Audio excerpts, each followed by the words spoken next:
ओम नमः शिवाय। हरे कृष्णा। प्रिय भक्तजनों, फाल्गुन का महीना भगवान भोलेनाथ और कृष्ण को समर्पित है। भगवान भोलेनाथ का महापर्व महाशिवरात्रि का त्योहार भी फाल्गुन माह में आता है।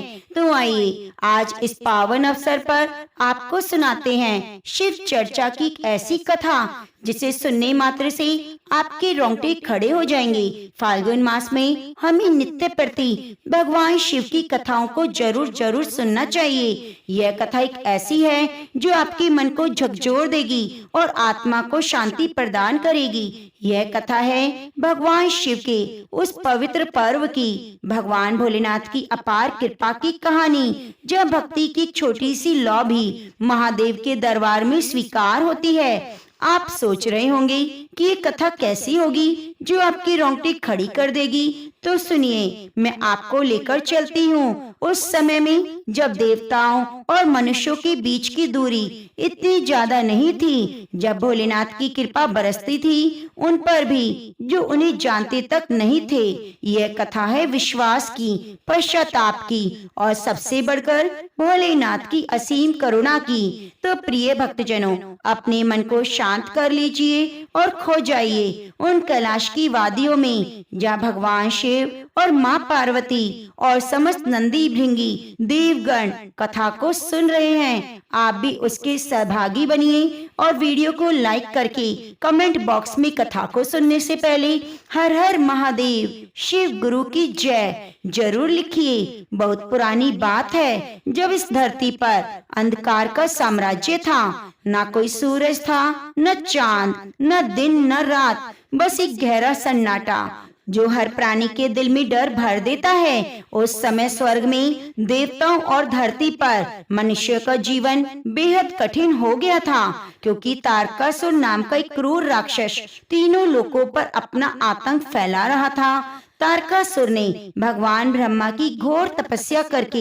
एक ऐसा वरदान पा लिया जिससे वह लगभग अमर हो गया था। उसने वरदान मांगा था कि उसे केवल भगवान शिव के पुत्र ही मार सकता है। तारकासुर जानता था कि महादेव तो संसार से विरक्त होकर हिमालय की गुफाओं में समाधि में लीन हैं और उनका विवाह होने की कोई संभावना नहीं। इसलिए वह निश्चिंत होकर अत्याचार करने लगा। वह देवताओं को स्वर्ग से खदेड़ देता, ऋषि मुनियों की तपस्या भंग कर देता, निर्दोष प्राणियों को सताता। उसका अत्याचार इतना अधिक बढ़ गया कि देवराज इंद्र को भी अपना सिंहासन छोड़कर जंगलों में छिपना पड़ा। पूरा ब्रह्मांड करहा रहा था, लेकिन कोई उपाय नहीं। देवताओं ने ब्रह्मा जी से प्रार्थना की, विष्णु भगवान से गुहार लगाई, लेकिन सबका एक जवाब था, यह समस्या केवल महादेव ही सही कर सकते हैं। पर महादेव तो अपनी प्रिय पत्नी सती के वियोग में इतने दुखी थे कि उन्होंने संसार से नाता तोड़ लिया। माता सती ने अपने पिता दक्ष प्रजापति के यज्ञ में अपने पति का अपमान सहन न कर पाकर यज्ञ की अग्नि में अपने प्राणों की आहुति दे दी थी। उस दिन से महादेव ने संसार के सभी बंधनों से मुक्ति ले ली। वे कैलाश पर्वत की चोटी पर बर्फीली गुफाओं में बैठकर समाधि में लीन हो गए। उनके नेत्र बंद थे, उनकी श्वास रुक गई, उनका शरीर पत्थर की तरह स्थिर हो गया। न भूख, न प्यास, न दिन, न रात, बस एक अनंत शून्यता थी जिसमें वे विलीन हो गए। देवताओं ने सोचा, यदि किसी तरह माता सती का पुनर्जन्म हो और वे फिर से शिव से विवाह करें तो शायद कोई रास्ता निकले। ब्रह्मा जी ने बताया, सती ने पार्वती के रूप में हिमालय के घर जन्म लिया है, लेकिन उन्हें अपने पूर्व जन्म की कोई स्मृति नहीं है। अब देवताओं के सामने एक नई समस्या थी कि पार्वती को शिव जी से कैसे मिलाया जाए, जबकि शिव तो समाधि से बाहर आने को तैयार ही नहीं थे। हिमालय की पुत्री पार्वती बचपन से ही असाधारण थी। उसके मन में शिव के प्रति गहरा आकर्षण, हालांकि उन्होंने कभी शिव को देखा नहीं। वे अक्सर अपनी सखियों से कहती, एक दिन वे महादेव की पत्नी बनेंगी। उनकी सखियां हंसती और कहती, शिव तो योगी है, संसार से विरक्त है, वे किसी से विवाह नहीं करेंगे। लेकिन पार्वती के मन में अटूट विश्वास था। एक दिन नारद मुनि पार्वती जी के पास आए। बोले, बेटी, तुम्हारे पूर्व जन्म में तुम सती थी और शिव की पत्नी थी। तुम्हें फिर से शिव को पाना है, लेकिन ये आसान नहीं होगा। शिव तो समाधि में लीन है, उन्हें केवल सच्ची तपस्या से ही जगाया जा सकता है। पार्वती ने उसी क्षण निर्णय ले लिया। उन्होंने अपने माता पिता से आज्ञा ली और हिमालय की सबसे ऊंची चोटी पर जाकर शिव की तपस्या शुरू कर दी। कोमल शरीर था, राजकुमारी थी, कभी कष्ट सहा नहीं, लेकिन शिव के प्रेम ने उन्हें इतनी शक्ति दे दी कि वे सब कुछ सहन करने को तैयार हो गई। बर्फीली हवाएं तो पार्वती का शरीर कांप जाता, लेकिन वे टस से मस ना होती। भयंकर तूफान आते, बिजलियां गिरती, बर्फ गिरती, लेकिन पार्वती ध्यान में लीन रहती। वे एक पैर पर खड़ी होकर तपस्या करती। दिन बीतते गए, महीने बीते, साल बीते, लेकिन शिव की समाधि नहीं टूटी। देवताओं ने देखा कि पार्वती की तपस्या से तीनों लोकों में गर्मी फैलने लगी है। उनके तप की अग्नि इतनी प्रचंड थी कि पहाड़ पिघलने लगे। तब देवताओं ने कामदेव को भेजा कि वे अपने पुष्प बाणों से शिव के हृदय में प्रेम जगाएं। कामदेव डर रहा था, क्योंकि वह जानता था कि शिव के क्रोध का सामना करना आसान नहीं, लेकिन देवताओं के आग्रह पर वह तैयार हो गया। कामदेव ने वसंत ऋतु को साथ लिया और अचानक कैलाश पर बर्फ पिघलने लगी, फूल खिलने लगे, पक्षी गाने लगे। कामदेव ने अपना पुष्प बाण उठाया और शिव की ओर निशाना साधा। बाण छूटा, शिव के हृदय को छू गया। शिव की समाधि टूटी, आंखें खुली। उन्होंने देखा कि कामदेव उनके सामने खड़ा है। शिव को समझते देर न लगी कि क्या हुआ है। उन्होंने मस्तक पर क्रोध की रेखाएं उभारी और उनका तीसरा नेत्र खुल गया, जिससे निकली अग्नि ने कामदेव को भस्म कर दिया। कामदेव की पत्नी रति विलाप करने लगी। पूरा ब्रह्मांड सन्न रह गया। शिव फिर से समाधि में लीन हो गए। अब तो स्थिति और भी कठिन हो गई, लेकिन पार्वती ने हिम्मत नहीं हारी। उन्होंने और कठिन तपस्या शुरू कर दी। अब वे केवल पत्ते खाती, फिर केवल जल पीती, फिर केवल हवा पर जीती। उनका शरीर सूख गया, त्वचा काली पड़ गई, हड्डियां दिखने लगी, लेकिन उनके चेहरे पर दृढ़ता थी, आंखों में शिव के प्रति अटूट प्रेम। एक दिन शिव ने वृद्ध ब्राह्मण का रूप धारण किया और पार्वती के पास आए। उन्होंने पार्वती से पूछा, तुम कठोर तपस्या क्यों कर रही हो? पार्वती ने विनम्रता से कहा, मैं भगवान शिव को पति रूप में पाना चाहती हूँ। वृद्ध ब्राह्मण ने कहा, अरे पगली, शिव तो अजीब गरीब हैं। वे शमशान में रहते हैं, भूत प्रेत उनके साथ हैं, गले में सांप लपेटे रहते हैं, शरीर पर भस्म लगाते हैं। तुम तो इतनी सुंदर हो, तुम्हारे लिए कोई अच्छा वर मिल जाएगा। पार्वती को क्रोध आ गया।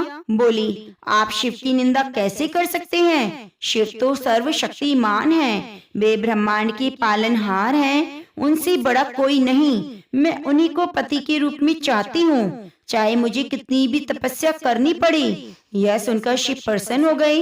वे अपने असली रूप में आए। उन्होंने कहा, पार्वती, तुम्हारी तपस्या सफल हुई। तुम्हारे प्रेम और समर्पण ने मेरा हृदय जीत लिया। मैं तुमसे विवाह करने को तैयार हूँ। पूरे ब्रह्मांड में खुशी की लहर दौड़ गई। देवता, ऋषि, मुनि, गंधर्व, किन्नर सभी तैयारियों में लग गए। हिमालय ने अपनी पुत्री के विवाह के लिए भव्य आयोजन किया, लेकिन जब विवाह का दिन आया तो हिमालय की पत्नी मैना को बारात को देखकर बड़ा आघात लगा। बारात में कोई सजा धजा राजा नहीं था। शिव नंगे पैर चल रहे थे, शरीर पर भस्म लगी थी, गले में सांप, हाथ में त्रिशूल। उनके साथ भूत प्रेत पिशाच नाच रहे थे। कोई शंख बजा रहा था तो कोई डमरू। यह विचित्र बारात देखकर मैना तो घबरा गई। बोली, मैं अपनी पुत्री का विवाह इस योगी से नहीं होने दूंगी। लेकिन पार्वती ने दृढ़ता से कहा, माँ, मैंने शिव को ही अपना पति चुना है। मुझे उनके रंग रूप से कोई फर्क नहीं पड़ता। मुझे उनका हृदय चाहिए जो सबसे पवित्र है। हिमालय ने समझाया, शिव का यह रूप उनकी सादगी का प्रतीक है। वे ब्रह्मांड के स्वामी हैं। इससे बड़ा सम्मान क्या हो सकता है कि वे हमारे घर आए हैं। विवाह संपन्न हुआ। ब्रह्मा जी ने कन्यादान किया। विष्णु भगवान साक्षी बने। पार्वती जी ने शिव का हाथ थामा, 7 फेरे लिए। उस दिन स्वर्ग से फूलों की वर्षा हुई। देवताओं ने मंगल गान गाए। पूरा ब्रह्मांड आनंद से झूम उठा। विवाह के बाद शिव पार्वती कैलाश पर रहने लगे। उनकी प्रेम की कहानियां तीनों लोकों में फैल गई। कुछ समय बाद उन्हें एक पुत्र की प्राप्ति हुई, जिसका नाम कार्तिकेय रखा गया। कार्तिकेय अद्भुत शक्तिशाली थे। उन्होंने देवताओं की सेना का नेतृत्व किया, तारकासुर का वध किया। इस तरह ब्रह्मांड फिर से शांति की ओर लौटा। लेकिन ब्रह्मांड में समस्याएं खत्म नहीं हुई। देवताओं और असुरों के बीच हमेशा युद्ध होता रहता। एक बार देवताओं की शक्ति क्षीण होने लगी, क्योंकि दुर्वासा ऋषि के श्राप से इंद्र का ऐश्वर्य नष्ट हो गया। विष्णु भगवान ने सलाह दी, समुद्र मंथन करके अमृत निकाला जाए, जिससे देवता अमर हो जाएं। देवताओं और असुरों ने समुद्र मंथन किया। मंदराचल पर्वत को मथानी बनाया गया। बासुकी नाग को रस्सी। देवताओं ने बासुकी की पूंछ पकड़ी। और असुरों ने सिर। मंथन शुरू हुआ। समुद्र से अनेक रत्न निकले। लक्ष्मी जी निकली और विष्णु भगवान के पास चली गई। कामधेनु गाय निकली। उष्यवा घोड़ा निकला। ऐरावत हाथी निकला। सबको उनके हिस्से बांट दिए गए। लेकिन फिर समुद्र से एक भयंकर विष निकला, जिसका नाम था हलाहल। यह विष इतना प्रचंड था कि उसकी गर्मी से पूरा ब्रह्मांड जलने लगा। जहाँ भी उसकी बूंद गिरती, वह सब कुछ नष्ट हो जाता। देवता घबरा गए।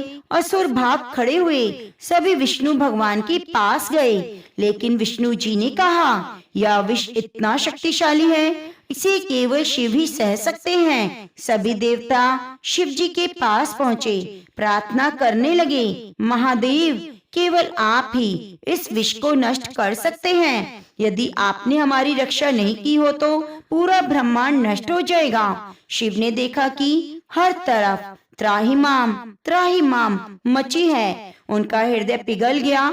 उन्होंने कहा, मुझे इस विष को अपने भीतर समा लेना होगा, लेकिन मैं यदि इसे पी गया तो मेरे शरीर में भी विष फैल जाएगा और मैं भी नष्ट हो सकता हूँ। पार्वती रो पड़ी। उन्होंने कहा, नहीं, मैं आपको यह नहीं करने दूंगी। लेकिन शिव ने प्रेम से पार्वती को समझाया, यह मेरा कर्तव्य है, मुझे सृष्टि की रक्षा करनी होगी। शिव ने हलाहल विष को अपनी हथेली पर लिया और विष इतना भयंकर था कि उनकी हथेली जलने लगी। फिर उन्होंने विष को अपने मुंह में डाल लिया। पार्वती तुरंत आगे बढ़ी। अपने हाथ से शिव के कंठ को दबा दिया ताकि विष नीचे ना जाए। विष शिव के कंठ में रुक गया और उनका कंठ नीला हो गया। इस तरह शिव ने पूरे ब्रह्मांड को विनाश से बचाया। उस दिन से वे नीलकंठ कहलाए। विष के कारण उनके शरीर में भयंकर पीड़ा होने लगी। देवताओं ने गंगा जल से उनका अभिषेक किया। दूध चढ़ाया गया, दही चढ़ाया गया और इसीलिए प्रिय भक्तजनों, महादेव का अभिषेक दूध, दही, शहद, घी से किया जाता है, क्योंकि भगवान भोलेनाथ ने विष को धारण किया हुआ है और उन्हें ठंडक मिले।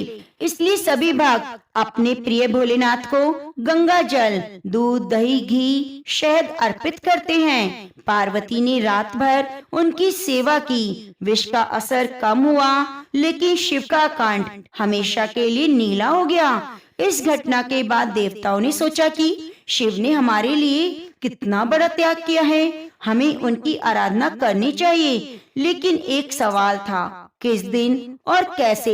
एक बार की बात है, एक शिकारी था जो बहुत क्रूर था। वह निर्दोष जानवरों को मारता, उनका मांस बेचकर अपना जीवन यापन करता। एक दिन वो जंगल में शिकार खोजते खोजते भटक गया। रात हो गई। वह एक तालाब के किनारे पहुंचा। वहाँ एक बेल वृक्ष था जिसके नीचे शिवलिंग था। शिकारी डर गया कि रात में कोई जंगली जानवर उस पे हमला ना कर दे। उसने सोचा कि पेड़ पर चढ़कर रात गुजारनी चाहिए। वो बेल वृक्ष पर चढ़ गया, एक डाल पर बैठ गया। भूख और प्यास लग रही थी, लेकिन उसके पास कुछ नहीं था। जैसे जैसे रात बीती, शिकारी को नींद आने लगी। नींद भगाने के लिए वो डाल हिलाने लगा। जब डाल हिलती तो बेल के पत्ते नीचे शिवलिंग पर गिरते। अनजाने में शिकारी बेल के पत्ते शिवलिंग पर चढ़ा रहा था। वह रात फाल्गुन मास के कृष्ण पक्ष की चतुर्दशी थी, जो महाशिवरात्रि का पर्व था। शिकारी पूरी रात जागता रहा और अनजाने में व्रत रख लिया। उसने बेल के पत्ते चढ़ाए जो शिव को बहुत प्रिय हैं। सुबह हुई, शिकारी पेड़ से उतरा। तभी एक हिरन दिखाई दिया।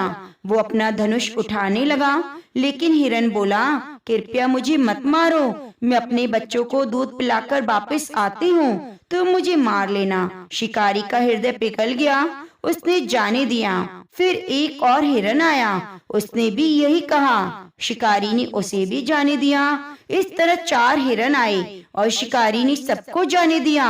उसके मन में दया का भाव जाग गया। शाम को जब वह लौटा तो रास्ते में उसकी मृत्यु हो गई। यमदूत उसे लेने आए, लेकिन शिव के गण भी आए और बोले, यह हमारा भक्त है, इसने महाशिवरात्रि का व्रत किया।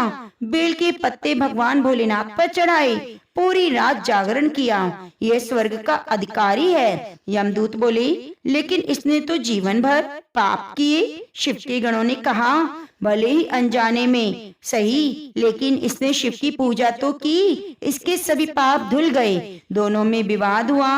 अंत में मामला शिव जी के पास पहुंचा। शिव जी ने कहा, जो कोई भी फाल्गुन मास की कृष्ण चतुर्दशी को व्रत रखता है, जागरण करता है, पूजा करता है, उसके सभी पाप नष्ट हो जाते हैं और मोक्ष का अधिकारी बन जाता है। उस दिन से शिव की उपासना के लिए यह दिन विशेष माना जाने लगा। इस दिन शिव और शक्ति का मिलन होता है। यह दिन अंधकार से प्रकाश की ओर जाने का प्रतीक है। जो भी व्यक्ति फाल्गुन मास की चतुर्दशी के दिन व्रत रखता है, शिव की पूजा करता है, जागरण करता है, उस पर भगवान भोलेनाथ की कृपा जीवन पर्यंत बनी रहती है और वह अपने जीवन की सभी कठिनाइयों को आसानी से पार कर जाता है। भगवान भोलेनाथ पग पग पर उसका साथ देते हैं। जो भी व्यक्ति सच्चे मन से शिव को याद करता है, शिव उन्हें कभी भी निराश नहीं करते।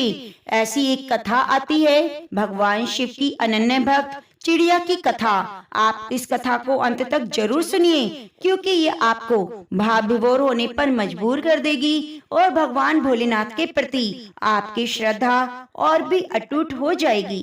कथा सुनाने से पहले फिर से आपसे निवेदन है, यदि कथा अच्छी लगी है तो कृपया कमेंट बॉक्स में हर हर महादेव जरूर लिखिए। बहुत पुरानी बात है, एक गांव में भगवान शिव का एक मंदिर था। उसी मंदिर के बाहर एक पेड़ था, जिस पर एक नन्ही चिड़िया रहा करती। चिड़िया के 3 छोटे छोटे बच्चे थे। वह चिड़िया गांव के घरों से दाना चुग कर लाती, खुद भी खाती और अपने नन्हे मुन्ने बच्चों का पेट भी भरा करती। वह चिड़िया भगवान शिव की भक्त थी, हमेशा भगवान शिव माता पार्वती में मन लगाए रखती। उसी गाँव में एक सेठ सेठानी रहा करते थे। सेठ सेठानी की कोई भी संतान नहीं थी। सेठानी इसी बात से दुखी होकर घर के पीछे बैठकर अक्सर रोती रहती। वह चिड़िया पेड़ पर बैठकर उस सेठानी को रोता हुआ देखती। यह देखकर वह चिड़िया खुद भी परेशान हो जाती और मन में भगवान शिव और माँ पार्वती से सेठ सेठानी को संतान देने की प्रार्थना किया करती। सेठानी बहुत ही धार्मिक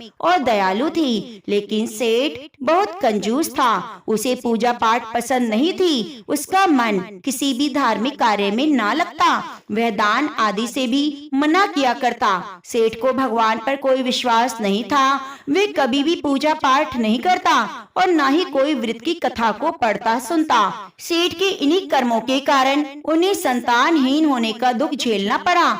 उधर सेठानी को गांव की ही औरतें जब बांझ कहती तो सेठानी घर के पीछे बैठकर रोती रहती। चिड़िया पेड़ पर बैठकर यह सब देखती तो उसे सेठानी पर बहुत ही तरस आ जाता। उसे देखकर बहुत दुख हुआ करता।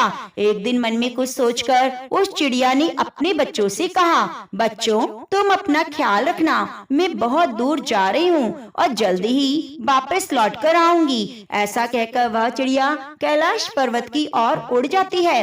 बहुत लंबी उड़ान के बाद आखिरकार वह चिड़िया कैलाश पर्वत पर पहुंच गई। उड़ान भरते भरते उसका गला सूख गया और लंबी उड़ान के कारण वह चिड़िया बहुत थक भी गई। इसी कारण कैलाश पर्वत पर पहुंचने के तुरंत बाद वे मूर्छित हो गई। माता पार्वती ने जब उस मूर्छित चिड़िया को देखा तो उस पर तरस खाकर उसे अपने हाथ के स्पर्श से पहले जैसा ऊर्जावान कर दिया।